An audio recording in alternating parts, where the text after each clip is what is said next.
Photoshop में आज हम ये समझेंगे कि हम किस तरह से अपने डॉक्यूमेंट्स को सेव कर सकते हैं और किन फॉर्मेट्स में सेव कर सकते हैं, ताकि हम उन इफ़ेक्ट्स को और उन सभी एक्टिविटीज़ को दोबारा से यूज़ में ला पाएँ जो हमने फ़ोटोशॉप में काम करते वक्त अप्लाई की थी। तो यहाँ पर हम सबसे पहले ये देखते हैं कि हमारे पास टोटल नंबर ऑफ़ लेयर्स कितनी हैं। यहाँ पर बॉटम राइट में आप देख रहे हैं कि लेयर्स का जो पैनल है वो कोलैप्स्ड है। इस पैनल के साथ साथ आप किसी भी पैनल को मैक्सिमाइज कर सकते हैं उस पर डबल क्लिक करके। आपको जो लेफ़्ट क्लिक है वो डबल टाइम करना है, यानी कि 2 बार करना है। यहाँ पर स्क्रीन पर आप देख सकते हैं कि जैसे ही मैं डबल क्लिक करता हूँ वैसे ही मेरे पास ये जो पैनल है लेयर्स का वो दिखना शुरू हो जाता है। अब आप यहाँ पर देख पा रहे हैं कि यहाँ पर बैकग्राउंड नाम से एक लेयर है जो कि सबसे पहली लेयर है, जिस पर यहाँ पर लॉक जिस पर राइट साइड में एक लॉक विजिबल है। मैं इसे अनलॉक करने के लिए ओके करता हूँ डबल क्लिक करने के बाद। मैं इसे अनलॉक करने के लिए डबल क्लिक करता हूँ एंड ओके करता हूँ। अब मैं इस लेयर को कुछ इफ़ेक्ट्स देता हूँ ताकि मैं इसे दोबारा से यूज़ में ला सकूँ सेव करने के बाद। मैं यहाँ पर इफ़ेक्ट पैनल पे जाकर नॉइस नाम से एक नॉइस ऐड कर देता हूँ, ओके करूँगा। लेयर का पैनल मैक्सिमाइज होने के बाद अब हम यहाँ पर चलते हैं अगले स्टेप की ओर। अगले स्टेप में हम इस लेयर को डुप्लीकेट करता हूँ मैं। डुप्लीकेट करने के बाद आप यहाँ पर देख रहे हैं बैकग्राउंड की एक कॉपी क्रिएट हो गई है। इसके अंदर सबसे पहले बैकग्राउंड जो कि यहाँ पर राइट साइड में लॉक विजिबल है, इस लॉक को अनलॉक करने के लिए या इस लॉक के आइकन को हटाने के लिए मैं इस लेयर पर डबल क्लिक करता हूँ left end then okay. Then आप बैकग्राउंड कॉपी के इस लेयर पर मैं कुछ इफ़ेक्ट्स डालता हूँ। इस इफ़ेक्ट्स को डालने के लिए मैं फ़िल्टर के पैनल पर जाकर यहाँ पर पिक्सेलेट नाम से क्रिस्टलाइज नाम से यहाँ पर एक इफ़ेक्ट डाल देता हूँ।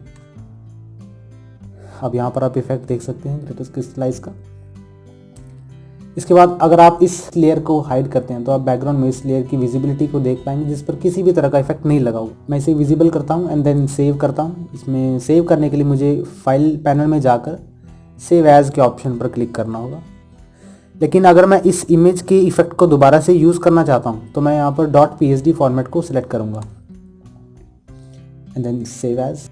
ये ज़रूर ध्यान में रहे कि आपका जो लेयर्स का चेक है वो विजिबल रहे, नहीं तो आपकी जो लेयर्स हैं वो मिस रिप्लेस हो सकती हैं। मैं यहाँ पर सेव का बटन पर क्लिक करता हूँ एंड देन ओके।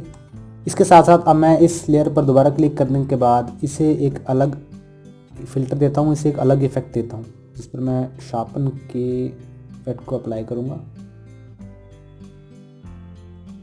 और एक इफ़ेक्ट और डालते हैं इसमें।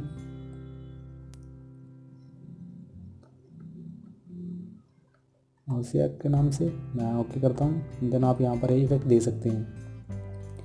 इस इफ़ेक्ट को मैं अलग नाम से सेव करता हूँ। यहाँ पर सेव एज करने के बाद इसका नाम रखता हूँ girl with round glasses underscore effect underscore मौसियाक। ये जो इफ़ेक्ट का नाम है हमने दिया है, रफली जो नाम दिया गया है इसमें, मैं इसे .psd में सेव करता हूँ ताकि मैं इसे दोबारा फ़ोटोशॉप में ओपन कर पाऊँ। मैं इसे सेव करता हूँ। सेव करने के बाद मेरे पास 2 फ़ोटोशॉप की फ़ाइल्स विजिबल होनी शुरू हुई हैं। इसके अंदर अगर मैं इस फाइल को ओपन करता हूँ तो आप इस फाइल में फ़ोटोशॉप क्रिस्टलाइज इफ़ेक्ट के साथ ओपन हुई है।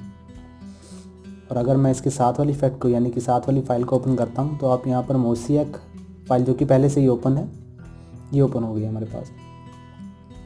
तो ये काम है डॉक्यूमेंट को अगर आप सेव एज करना चाहते हैं।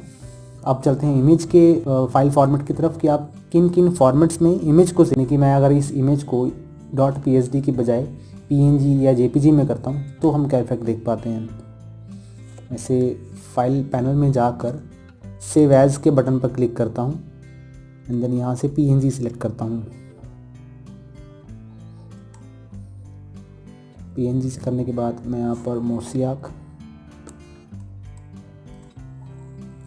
_png से देन ओके। इसी की तरह मैं फाइल सेव एज में इसे jpg सेव करता हूँ .jpg _jpg मैं इसे सेव करता हूँ। आप यहाँ ध्यान दे रहे हैं कि png जो फाइल थी हमारे पास, png में हमारे पास कोई क्वालिटी मेंटेनेंस के बारे में या इमेज की रिलेटेड सेटिंग्स की हमारे पास ओपन नहीं हुआ था, जबकि ये डिफरेंस है PNG और JPG फाइल में सेव करने से पहले। आप यहाँ पर सीधा सीधा डिफरेंस ये देख सकते हैं कि PNG में जो हमने फाइल सेव की थी उसमें हमारे पास इस तरह का ऑप्शन नहीं था, क्वालिटी मेंटेन हम नहीं कर सकते इसके अंदर, क्वालिटी रिलेटेड सेटिंग्स नहीं थी PNG में, जबकि JPG में हमारे पास यहाँ पर विजिबल होनी शुरू हो गई है।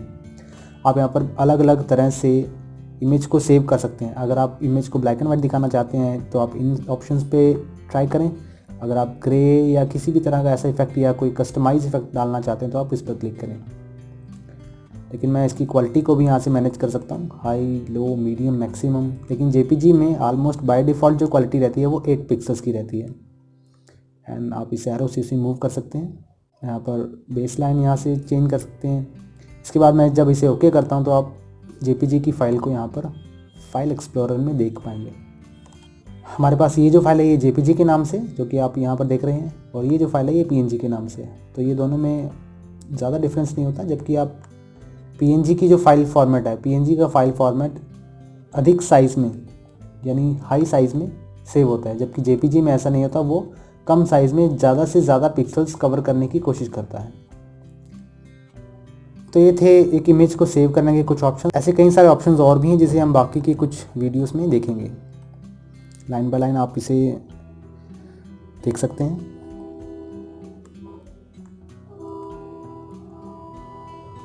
आगे के कुछ वीडियो लेक्चर्स में हम फोटोशॉप के टूल्स के बारे में जानेंगे।